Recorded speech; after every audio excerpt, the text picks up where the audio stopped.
지금 유럽 방공체계 평가위원회가 충격에 빠졌습니다. 3년간 완벽하다고 믿어온 자신들의 기술이 한순간에 의심받게 됐거든요. 브뤼셀 시뮬레이션 센터에서 진행된 8개국 합동훈련에서 놀라운 일이 벌어졌습니다. 한국이 만든 방공 시스템이 유럽보다 23% 높은 성공률을 기록한 겁니다. 하지만 충격적인 사실은 한국 시스템이 유럽 교리를 그대로 복사했다는 점입니다. 같은 구조, 같은 원리를 사용하는데 어떻게 더 나은 결과가 나올 수 있을까요? 더욱 놀라운 건 유럽이 절대 넘지 못한 전자전 레벨 8 조건에서 한국이 완벽한 요격을 성공시켰다는 사실입니다. 과연 이것은 단순한 기술 복제일까요? 아니면 그 이상의 무언가가 숨어 있는 걸까요? 완성되지 않은 길을 끝까지 걸어간 한 나라의 이야기가 지금 시작됩니다. 잠시 후에 세계가 왜 이 문제에 주목했는지 차례대로 정리해드리겠습니다. 안녕하세요. 저는 마르코 안셀미입니다. 유럽 다국적 방공체계 평가위원회에서 시스템 분석관으로 일하고 있어요. 오늘 오전 9시 정각, 브뤼셀 통합방공 시뮬레이션 센터에는 8개국 시스템이 동시 접속했습니다. 화면 속 초록색 점들이 일정한 간격으로 깜빡이는 모습이 보였죠. 헤드셋 너머로는 각국 관제사들의 긴장된 목소리가 들려왔어요. 저는 습관적으로 커피 잔을 들었지만 오늘따라 손끝이 차갑게 느껴졌습니다. 한국 시스템의 로그를 확인하는 순간 제 눈이 화면에 고정됐어요. 탐지 0.5초, 분류 0.9초, 요격 준비 1.3초. 이 숫자들은 제가 3년 전 유럽 표준 매뉴얼에서 본 그대로였습니다. 정확히 우리가 만든 순서였죠. 엘레나 포르티가 제 옆에서 데이터를 점검하고 있었어요. 스위스 출신 시스템 안정성 전문가인 엘레나는 늘 차분했지만 오늘은 평소보다 더 조용했습니다. 엘레나의 손가락이 키보드 위를 빠르게 움직이며 각 단계별 처리 시간을 비교하고 있었어요. 저는 모니터 속 한국 시스템의 반응 패턴을 보며 피식 웃음이 나왔습니다. 우리가 이미 완성한 기술을 그대로 따라한 것 같았거든요. 각 위험 요소에 대한 우선순위 배정도 다중 표적 처리 방식도 유럽 교리 매뉴얼과 동일했어요. 심지어 오탄 방지를 위한 이중 검증 시스템까지 똑같았습니다. 제가 옆자리 동료에게 말했죠. 완벽한 복제군. 우리 교리를 한 글자도 빼먹지 않고 따라했어. 동료도 고개를 끄덕이며 동의했습니다. 이런 모습을 보니 약간의 우월감이 들었어요. 결국 우리가 만든 기준이 세계 표준이 된 것 같았거든요. 하지만 한 가지 이상한 점이 있었습니다. 한국 시스템의 전체적인 처리 속도가 예상보다 빨랐어요. 같은 교리를 사용한다면 비슷한 결과가 나와야 하는데 뭔가 다른 느낌이었죠. 저는 이 차이를 단순한 하드웨어 성능 차이로 생각했습니다. 엘레나가 저를 불렀어요. 마르코, 이 데이터 좀 봐봐. 엘레나의 목소리에는 평소와 다른 긴장감이 있었습니다. 저는 엘레나가 가리키는 화면으로 시선을 돌렸죠. 거기에는 한국 시스템의 세부 로그가 펼쳐져 있었어요. 모든 것이 우리와 같아 보였지만 뭔가 미묘한 차이가 있는 것 같았습니다. 저는 이 차이가 중요하지 않다고 생각했어요. 어차피 기본 틀은 우리 것을 따라 한 거니까요. 오늘의 시뮬레이션은 예상대로 끝날 것 같았습니다. 이틀 후, 동일 조건 비교 테스트가 시작됐습니다. 오전 10시, 브뤼셀 평가센터 지하 3층에서는 똑같은 위협 시나리오를 유럽과 한국 시스템에 동시 투입하는 실험이 진행됐어요. 스크린에는 빨간색 침입 신호 32개가 동시에 나타났죠. 제 심장이 평소보다 빠르게 뛰기 시작했습니다. 유럽 통합 시스템부터 결과가 나왔어요. 성공률 72%. 평소와 비슷한 수준이었죠. 저는 안도의 한숨을 쉬며 한국 시스템 결과를 기다렸습니다. 같은 교리를 사용한다면 비슷한 결과가 나올 거라고 확신했거든요. 그런데 한국 시스템 성공률이 95%로 나왔습니다. 저는 화면을 다시 확인했어요. 분명히 같은 조건, 같은 시나리오였는데 23%나 높은 성적이었죠. 엘레나가 제 어깨를 툭 치며 말했어요. 마르코, 뭔가 이상해. 저는 즉시 오류 가능성을 점검했습니다. 혹시 한국 측에서 사전 정보를 얻었나, 아니면 시스템 설정에 문제가 있었나 싶었거든요. 하지만 모든 로그를 확인해봐도 완전히 동일한 조건이었어요. 같은 위협 패턴, 같은 시간 압박, 같은 전자전 강도였습니다. 제가 팀장에게 보고했죠. 데이터에 이상이 있을 수 있습니다. 재검토가 필요해요. 팀장도 의아한 표정을 지었어요. 복제 시스템이 원본보다 좋은 성능을 보인다는 건 논리적으로 맞지 않았거든요. 오후 내내 저는 두 시스템의 처리 과정을 프레임별로 분석했습니다. 화면에는 수백 개의 숫자가 흘러갔어요. 각 단계별 반응 시간, 판단 정확도, 자원 배분 효율성까지 모든 것을 비교했죠. 엘레나도 옆에서 조용히 데이터를 정리하고 있었습니다. 한 가지 확실한 건 한국 시스템이 우리와 동일한 기본 구조를 사용한다는 것이었어요. 위협 탐지부터 요격까지의 전체 흐름이 유럽 교리 매뉴얼과 정확히 일치했습니다. 그런데 왜 결과가 다른지 이해할 수 없었어요. 저녁 8시가 되자 사무실이 조용해졌습니다. 저는 혼자 남아서 계속 데이터를 들여다봤어요. 같은 교리라면 같은 결과가 나와야 한다는 게 제 신념이었거든요. 하지만 숫자는 거짓말을 하지 않았습니다. 한국 시스템이 확실히 더 우수한 성능을 보이고 있었어요. 제가 중얼거렸죠. 도대체 뭘 다르게 한 거야? 화면 속 데이터는 여전히 답을 주지 않았습니다. 분명히 같은 교리를 사용하는데 이런 성능 차이가 날 이유가 없었거든요. 저는 이 문제를 해결하기 위해 더 깊이 파고들어야겠다고 결심했어요.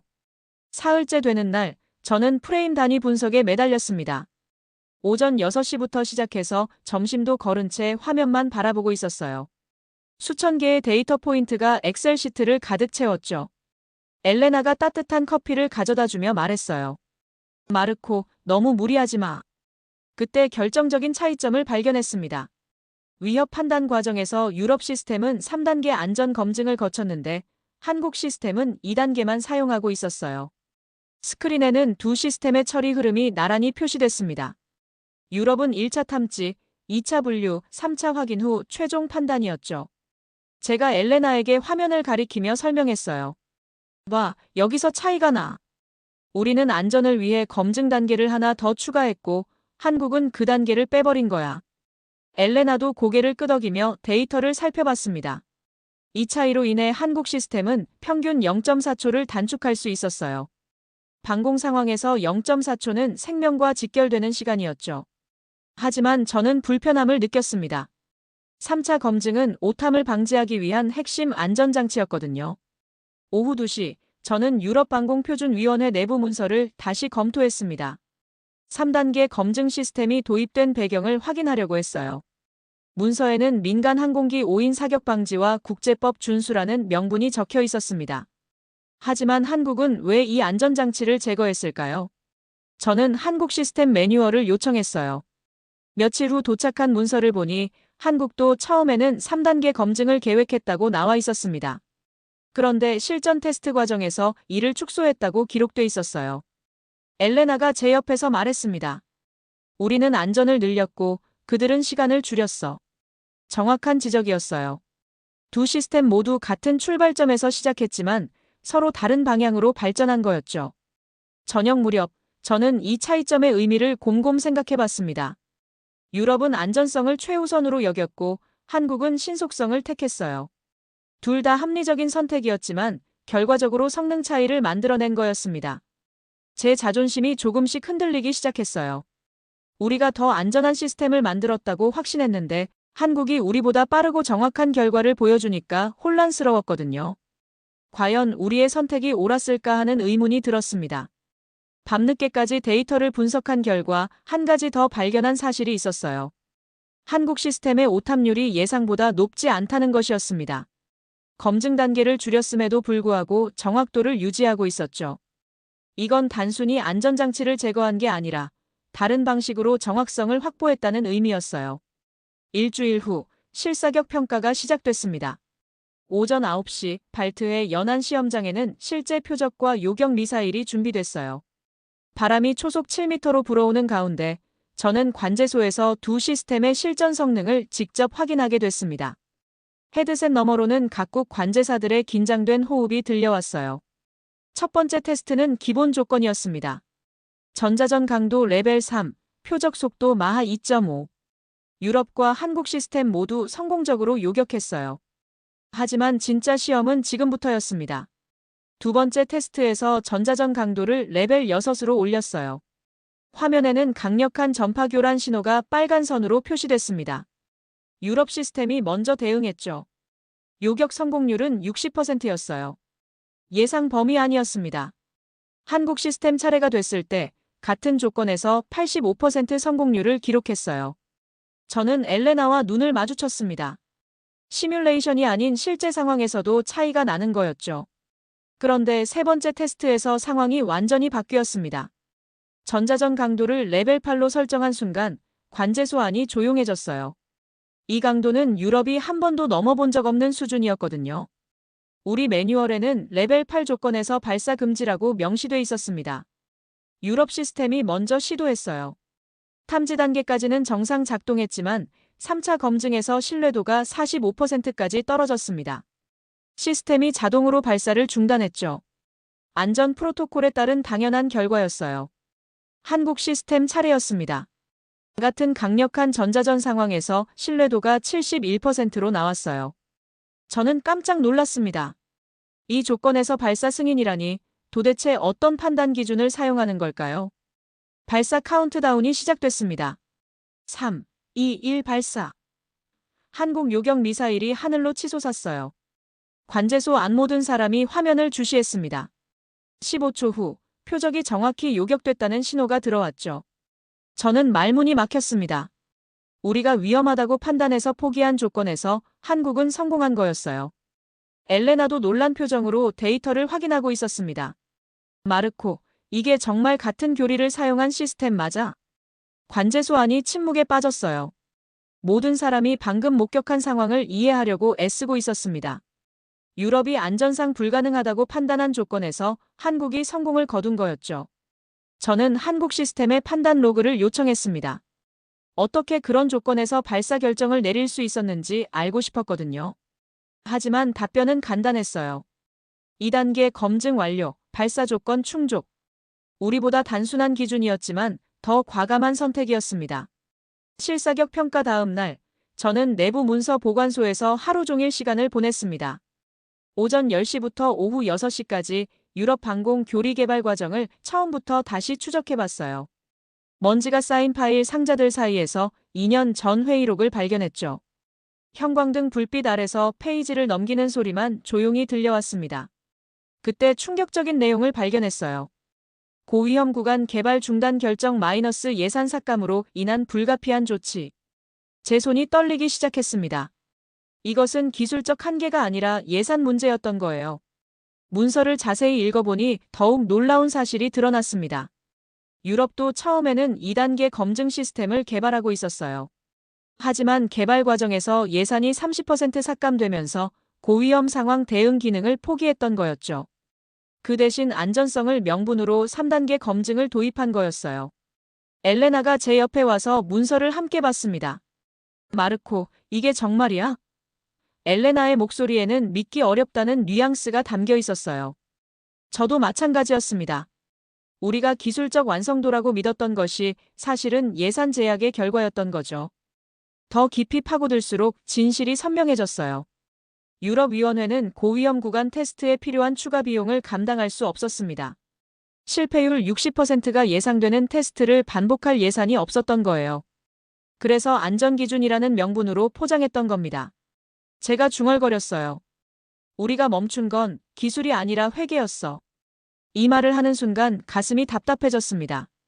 그동안 제가 자랑스럽게 여겼던 유럽의 신중함이 사실은 한계였던 거였죠. 반면 한국은 어떻게 했을까요? 저는 한국 측에 추가 자료를 요청했어요. 며칠 후 받은 답변은 예상과 달랐습니다. 한국도 예산 문제가 있었지만 다른 선택을 했다고 나와 있었어요. 실패를 각오하고라도 끝까지 개발을 진행했던 거죠. 오후 늦게 저는 엘레나와 함께 이 상황을 정리해봤습니다. 유럽과 한국 모두 같은 문제에 직면했어요. 하지만 유럽은 안전하게 후퇴했고 한국은 위험을 감수하며 전진했습니다. 그 결과가 지금의 성능 차이로 나타난 거였어요. 제 머릿속이 복잡해졌습니다. 과연 누가 옳은 선택을 한 걸까요? 안전을 택한 유럽이 현명한 건지 아니면 도전을 택한 한국이 용기 있는 건지 판단하기 어려웠어요. 하지만 한 가지는 확실했습니다. 우리의 기준점이 흔들리고 있다는 것이었죠. 밤이 깊어갈수록 배신감 같은 감정이 들었어요. 그동안 제가 믿어온 유럽의 기술 우위가 착각이었다는 걸 깨달았거든요. 우리는 완성하지 못한 길을 다른 누군가가 끝까지 걸어간 거였습니다. 이제 그 결과와 마주해야 할 시간이었어요. 2주일 후, 저는 김태성 중령과의 화상 면담을 위해 브뤼셀 회의실에 앉아 있었습니다. 오후 3시 정각 스크린에 한국 차세대 방공체계 개발 책임자인 김태성 중령이 나타났어요. 단정한 군복을 입은 중년 남성의 얼굴이 선명하게 보였습니다. 저는 평소보다 긴장된 상태였어요. 김중령의 첫마디는 예상과 달랐습니다. 안셀미 박사님, 우리 시스템에 대한 평가를 듣고 싶습니다. 감정이 배제된 차분한 목소리였어요. 저는 솔직하게 말했죠. 유럽 교리와 동일한 구조인데 성능이 더 우수합니다. 어떻게 가능한 건가요? 김중령이 잠시 생각하더니 대답했어요. 같은 출발점이었지만 다른 선택을 했습니다. 그의 말투에는 자랑이나 과시가 전혀 없었습니다. 단순히 사실을 설명하는 톤이었어요. 구체적으로 어떤 선택이었나요? 제가 물었습니다. 김중령은 화면을 조작해서 개발 과정 자료를 보여줬어요. 5년간 실패율 68%를 감수했습니다. 하루 평균 16시간씩 테스트를 반복했어요. 그 숫자들을 듣는 순간 제가 숨을 깊이 들이쉬었습니다. 실패율 68%라는 건 10번 중 7번은 실패했다는 의미였거든요. 유럽이라면 절대 감수하지 못할 수준이었어요. 김중령이 계속 설명했습니다. 유럽 매뉴얼을 보면서 느꼈습니다. 여기서 멈추면 안 되겠다고요. 안전한 길은 이미 있었지만 그것만으로는 부족했어요. 그의 눈빛에는 확신이 담겨 있었습니다. 제가 궁금했던 핵심을 물어봤어요. 왜 그렇게 위험한 선택을 했나요? 김중령의 대답은 간단했습니다. 실패가 두려운 게 아니라 멈추는 게 더 위험했습니다. 이 말을 듣는 순간 제 가슴이 뜨끔했어요. 유럽이 안전을 이유로 멈춘 그 지점을 한국은 위험의 시작점으로 본 거였죠. 완전히 다른 관점이었습니다. 김중령이 추가 설명을 해줬어요. 고위험 구간을 통과하지 못하면 결국 실전에서 무용지물이 됩니다. 평시에 안전한 시스템이 전시에도 안전하다는 보장은 없거든요. 논리적이면서도 현실적인 판단이었어요. 저는 유럽의 상황을 설명했습니다. 우리는 예산과 책임 문제 때문에 중단할 수밖에 없었어요. 김중령이 고개를 끄덕였어요. 이해합니다.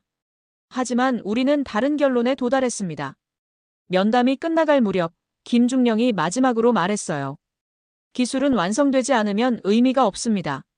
중간에 멈춘 기술은 기술이 아니라 연구에 불과해요. 이 말이 제 마음에 깊이 박혔습니다. 화상 면담이 끝난 후 저는 한동안 빈 회의실에 혼자 앉아 있었어요. 김중령의 말들이 계속 머릿속을 맴돌았습니다. 유럽과 한국이 같은 기술에서 출발했지만 완전히 다른 철학을 가지고 있다는 걸 확실히 깨달았어요. 그리고 그 차이가 지금의 결과를 만들어낸 거였죠. 한 달 후 동유럽에서 긴급 상황이 발생했습니다. 오전 8시 브뤼셀 위기 대응 센터에는 긴급 알람이 울렸어요.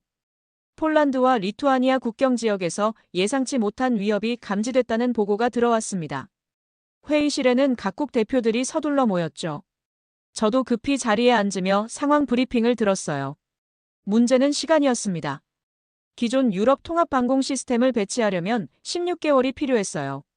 하지만 현 상황은 그렇게 기다릴 수 없었습니다.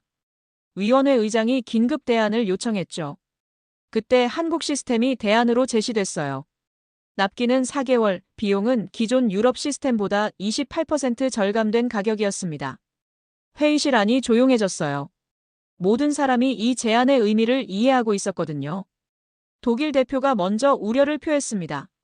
검증되지 않은 시스템을 실전에 배치하는 건 위험해요. 프랑스 대표도 동의했어요. 우리 표준에 맞지 않는 시스템을 어떻게 신뢰할 수 있나요?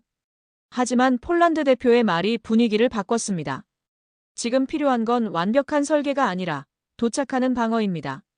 실제 위협에 직면한 국가의 절박함이 담긴 발언이었어요. 저는 복잡한 심정으로 데이터를 다시 검토했습니다. 한국 시스템의 성능은 이미 입증됐어요. 실사격 평가에서도 우수한 결과를 보였죠. 하지만 여전히 유럽 기준에서는 비표준이었습니다. 엘레나가 제 옆에서 속삭였어요. 마르코, 내 판단은 어때? 저는 잠시 생각해봤습니다. 기술적으로는 한국 시스템이 더 우수했어요. 하지만 정치적으로는 유럽 시스템을 지지하는 게 안전했죠. 회의가 계속되면서 각국의 입장이 갈렸습니다. 동유럽 국가들은 신속한 배치를 원했고 서유럽 국가들은 신중한 접근을 주장했어요. 시간이 흐를수록 논의는 더 복잡해졌습니다. 결국 투표가 진행됐어요. 찬성 7표, 반대 5표로 한국 시스템 도입이 결정됐습니다. 저는 기권했어요. 개인적으로는 한국 시스템을 지지했지만 공개적으로 표명하기는 어려웠거든요. 회의 후 복도에서 엘레나와 대화를 나눴습니다.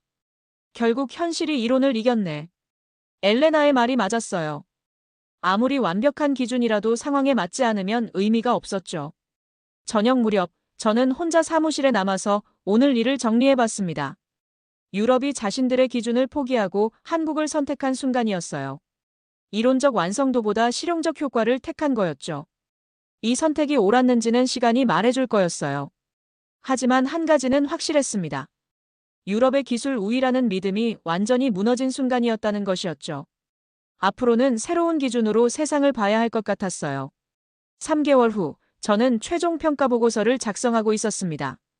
오후 5시 브뤼셀 평가센터 제 사무실에서는 형광등이 조용히 윙윙거리고 있었어요. 책상 위에는 지난 몇 달간 수집한 데이터들이 두껍게 쌓여 있었습니다. 커피잔을 들며 마지막 문장을 고민하고 있었어요. 보고서 첫 초안에는 한국 시스템이 유럽 교리를 성공적으로 재현했다고 적혀 있었습니다. 하지만 이제는 그 문장이 틀렸다는 걸 알고 있었어요. 저는 백스페이스 키를 눌러서 문장을 지웠습니다. 새로 쓴 문장은 이랬어요. 유럽이 시작하고 한국이 완성했다. 이게 더 정확한 표현이었습니다. 두 시스템은 같은 출발점에서 시작했지만 서로 다른 길을 걸었거든요. 엘레나가 제 사무실에 들어와서 초안을 검토해줬어요. 마르코, 이 결론에 확신이 있어? 엘레나의 질문은 예상했던 것이었습니다. 저는 고개를 끄덕이며 대답했어요. 이제야 진실을 쓸 수 있을 것 같아.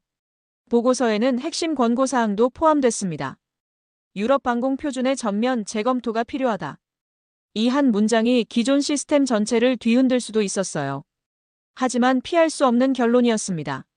저는 한국 시스템의 성과를 객관적으로 정리했어요. 성능 우수성, 신속한 배치, 비용 효율성. 모든 지표에서 유럽을 앞선 결과였죠. 숫자는 거짓말을 하지 않았습니다. 가장 어려운 부분은 유럽 시스템의 한계를 인정하는 것이었어요. 예산 제약으로 인한 개발 중단, 안전 명분으로 포장된 기술적 후퇴. 이런 내용들을 공식 문서에 기록하는 건 쉽지 않았습니다. 하지만 진실은 숨길 수 없었어요. 저는 솔직하게 썼습니다. 유럽 교리는 완성되지 않은 채로 표준이 되었고 한국이 그 미완성 부분을 완주했다. 보고서 마지막 부분에서 저는 개인적 소감을 적었습니다. 이건 모방이 아니라 중단된 길의 완주다. 이 문장을 쓰면서 지난 몇 달간의 여정이 떠올랐어요. 밤 9시가 되자 사무실이 조용해졌습니다. 저는 완성된 보고서를 다시 한번 읽어봤어요.